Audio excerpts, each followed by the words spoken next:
offre le bouclier qu'il venait de lui vendre. Donc, Fatima et Ali, ils se sont mariés. Elle avait 19 ans à l'époque et Ali 21.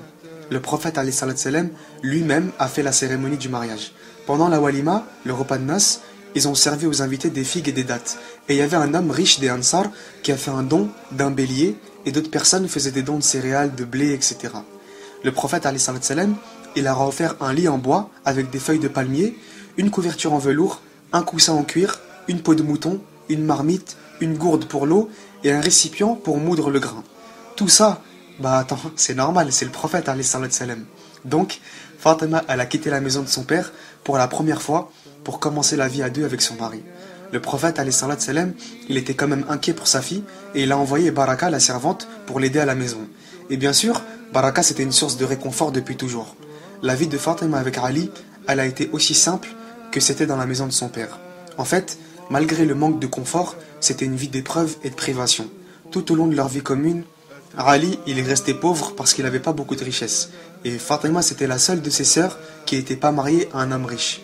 En fait, on pourrait même dire que la vie de Fatima avec Ali, elle était plus dure que la vie qu'elle avait chez son père. Parce qu'avant le mariage, il y avait toujours des gens prêts à aider dans la maison du prophète alayhi salam.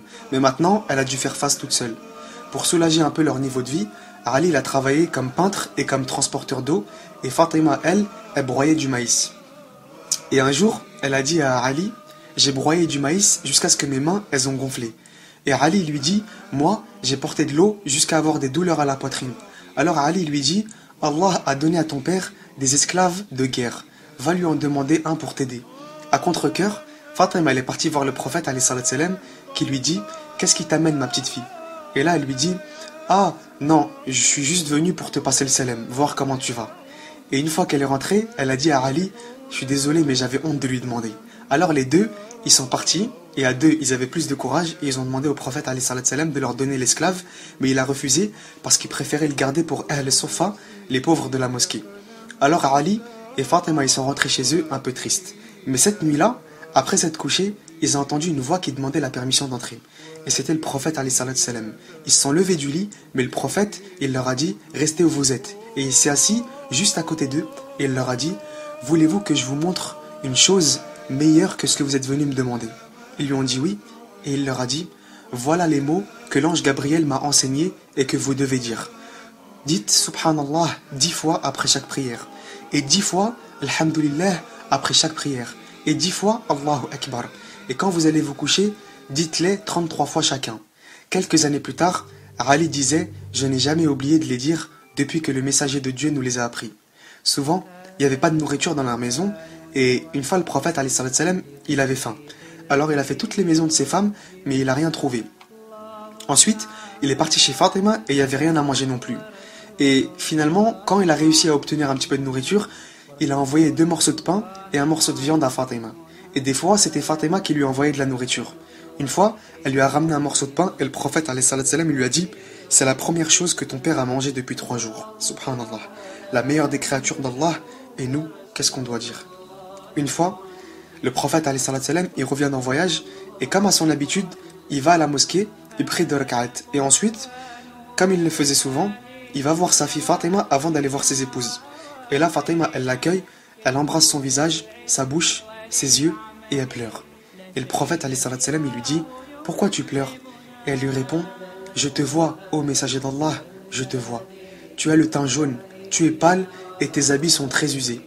Et le prophète alayhi salam, il lui dit tendrement, ô Fatima, ne pleure pas, car Allah a envoyé ton père avec une mission qui va toucher toutes les maisons qui existent sur la surface de la terre, que ce soit dans les villes, dans les villages ou dans des tentes au milieu du désert, et en ramenant soit la gloire, soit l'humiliation, jusqu'à ce que cette mission soit remplie comme la nuit tombe sur le jour. Fatima, elle est finalement revenue vivre dans une maison juste à côté de celle du prophète alayhi salam. Cette maison, elle a été donnée par un généreux Ansar qui savait que le prophète alayhi salam se réjouirait d'avoir sa fille en tant que voisine. Ensemble, ils ont partagé les joies et les triomphes, les douleurs et les privations. Au milieu de la 2e année après l'hégire, sa sœur Ruqayya, elle est tombée malade de la fièvre et de la rougeole. Et c'était peu de temps avant la grande bataille de Badr. Donc Uthman, son mari, il est resté à son chevet et il a raté la bataille. Ruqayya, elle est morte juste avant que son père soit rentré, et dès son retour à Médine, l'une des premières choses que le prophète alayhi salam il a fait, c'est de visiter sa tombe. Fatima, elle était partie avec lui bien sûr, et c'était le premier deuil qu'ils avaient subi dans leur plus proche famille depuis la mort de Khadija. Fatima, elle a été très affligée par la perte de sa sœur, et les larmes coulaient de ses yeux alors qu'elle était assise à côté de son père au bord de la tombe, et il l'a consolée et il a cherché à sécher ses larmes avec le coin de son manteau. Un an plus tard, Uthman, il a épousé l'autre fille du prophète alayhi salam, Kaltoum, et on le surnommait Dun Nourayn, celui aux deux lumières, ou l'homme aux deux lumières. La souffrance de la famille pour la mort de Ruqayya, elle a été suivie par le bonheur, quand Fatima elle a donné naissance à un garçon au mois de Ramadan de la 3e année de l'Hégire. Et le prophète alayhi salam, il a fait l'Aden dans l'oreille du bébé et il l'a appelé Al-Hassan, qui voulait dire le beau. Un an plus tard, elle a donné naissance à un autre fils qui s'appelait Al-Hussein, qui veut dire le petit Hassan ou le petit beau. Quand les deux petits garçons, ils avaient grandi un petit peu, le prophète alayhi salam, il les a emmenés à la mosquée et il grimpait sur son dos quand il se prosternait. Et il faisait la même chose avec Umama, la fille de Zaynab.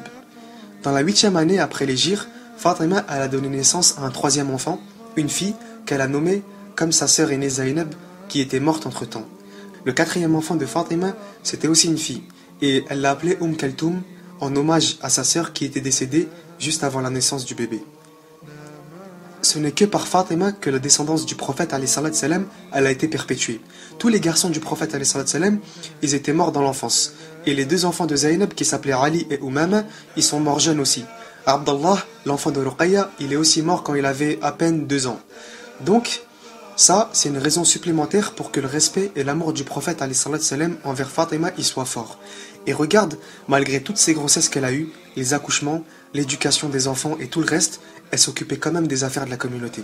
Avant son mariage, elle était comme une sorte d'hôtesse pour les pauvres et Ahl al-Suffa, les pauvres qui vivaient à la mosquée du prophète alayhi salam. Quand la bataille de Uhud elle était finie, elle est partie avec d'autres femmes sur le champ de bataille pour soigner les blessures de son père. Pendant la bataille du fossé, elle a encore joué un rôle important, un rôle de soutien avec d'autres femmes dans la préparation de la nourriture pendant tout le temps où l'armée d'Abu Sufyan ils attendaient devant le fossé. Les musulmans ils attendaient aussi, donc fallait bien les nourrir. Elle est partie avec sa sœur Kulthum accompagner le prophète alayhi salam et les musulmans pour libérer la Mecque. C'est aussi la femme qui a reçu l'annonce de la mort proche de son père quand le prophète alayhi salam lui a dit « Jibril récitait le Coran pour moi et je lui récitais une fois par an, mais cette année, il l'a récité avec moi 2 fois.